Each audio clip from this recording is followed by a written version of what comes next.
السلام علیکم ورحمت الله وبرکاته.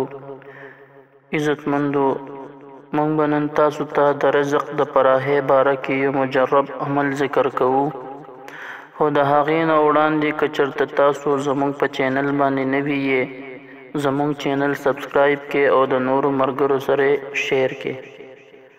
که تاسو ته په رزق کې پراخوالی مقصود وي او دا وایي چې را زما په رزق کې دې پراخي راشي، نو د قرآن کریم دا آیات مبارک تاسو په کثرت سره وایئ او دا آیات مبارک د سحر مانځه نه پس 11 سپیره هم وایئ.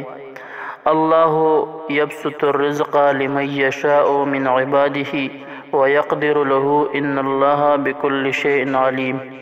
الله یبسط الرزق لمن یشاء من عباده ویقدر له ان الله بكل شیء علیم. انشاءالله د دې آیات مبارک په وجه باندې به الله جل شانه د ستاسو په رزق کې پراخوالی راولي او الله جل شانه به ستاسو د رزق مسله ختمه کړي.